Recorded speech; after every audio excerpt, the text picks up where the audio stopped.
नमस्कार, मैं हूं आपके साथ अभिषेक पंडित। लोकसभा चुनावों की तारीखों का ऐलान चुनाव आयोग ने 16 मार्च को कर दिया था, लेकिन मोदी जीत पर मोहर पहले ही लगा चुके थे। बस अब 4 जून को ये देखना है कि एनडीए कितनी सीटों पर कब्जा जमाती है, क्योंकि मोदी पहले ही विपक्ष को धाराशाही कर चुके हैं, घुटनों पर ला चुके हैं, विपक्ष के जनाधार को बीजेपी का जनाधार बना चुके हैं। मोदी की मार से विपक्ष इस कदर बौखलाया हुआ है कि उसे समझ नहीं आ रहा कि वो हंसे या फिर रोए, करे तो वो क्या करे। राहुल के साथ तो इतना अत्याचार हुआ कि अपनी यात्रा के दौरान वो जिस भी राज्य में गए वहां के नेता कांग्रेस का साथ छोड़कर बीजेपी में शामिल हो गए, और यही हाल हो रहा है मायावती और अखिलेश यादव का। इन सभी पार्टियों के नेता लगातार इनका साथ छोड़कर मोदी के साथ जा रहे हैं। तो आज आपको बताएंगे कि कैसे मोदी ने विपक्ष की कमर ही तोड़ दी। अब विपक्ष के पास खोने के लिए कुछ भी नहीं बचा, क्योंकि पिछले 2 महीनों में विपक्ष के 1000 से ज्यादा नेता बीजेपी में शामिल हो चुके हैं, और इनमें सांसद, विधायक से लेकर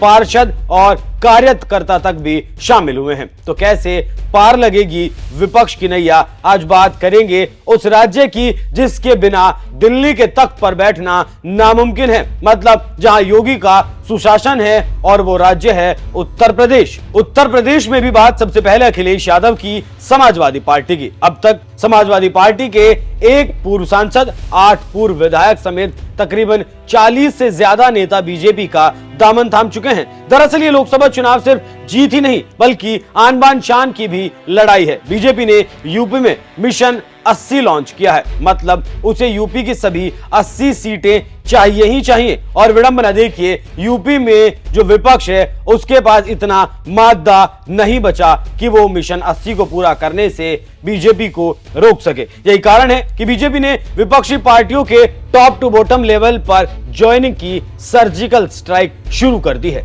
सपा नेताओं के एक बड़े धड़े की किलेबंदी बीजेपी कर चुकी है। अब बात अगर बहन जी की पार्टी की करें तो हाल फिलहाल में अंबेडकर नगर से मौजूदा सांसद रितेश पांडे बीजेपी में शामिल हो गए, और इनके साथ पूर्व सांसद नरेंद्र सिंह कुशवाहा और पूर्व विधायक ने भी अपने सैकड़ों कार्यकर्ताओं के साथ बीजेपी का दामन थाम लिया। बीजेपी ने रितेश पांडे को अपनी पहली ही लिस्ट में अंबेडकर नगर सीट से टिकट भी थमा दिया। बसपा के कुल 16 ऐसे नेता हैं जिन्होंने बीजेपी का दामन थामा है, और सभी बड़े जनाधार वाले नाम हैं। अब बात करते हैं कांग्रेस की। हालांकि यूपी में कांग्रेस का कोई खास जनाधार तो नहीं है, लेकिन जो कुछ है उसमें भी लगातार बीजेपी सेंधमारी कर रही है। वैसे अगर आपको याद हो तो 10 साल पहले प्रधानमंत्री नरेंद्र मोदी ने कांग्रेस मुक्त भारत का नारा दिया था, और आज मोदी उसी नारे के साथ फिर से आगे बढ़ रहे हैं। और ऐसा इसलिए क्योंकि देश भर के तमाम कांग्रेसी नेता कांग्रेस छोड़ बीजेपी में शामिल हो चुके हैं। अगर सिर्फ यूपी कांग्रेस की बात करें तो पूर्व विधायक अजय कपूर, पूर्व विधायक छब्बू पटेल, अखिलेश पांडे, विभाकर शास्त्री, हरिओम कठेरिया, कुंवर अवधेश प्रताप सिंह, ये सभी यूपी कांग्रेस के बड़े नाम हैं। तो यूपी में जो अखिलेश राहुल का गठबंधन बना है उसकी धज्जियां पहले ही मोदी उड़ा चुके हैं, और इसके साथ ही बीजेपी ने आम आदमी पार्टी, रालोद समेत कई बड़े संगठनों के नेताओं को भी पार्टी से जोड़ने का काम किया। दरअसल इस बार उत्तर प्रदेश की सभी सीटों पर जीत हासिल करने के लिए बीजेपी गुणागणित लगातार छोटे से लेकर बड़े दलों के नेताओं को जोड़ने में जुटी हुई है। यही कारण है कि पार्षद से लेकर सांसद तक सभी को पार्टी की सदस्यता दिलाई जा रही है। अपने कुनबे को यूपी में मजबूत करने का काम किया जा रहा है। और देश भर की अगर बात करें तो महाराष्ट्र में 2 पार्टियों को तोड़कर अपने में मिला लिया। नीतीश कुमार साथ आ चुके हैं, यूपी में जयंत चौधरी और राजभर भी साथ आ चुके हैं। बीजेपी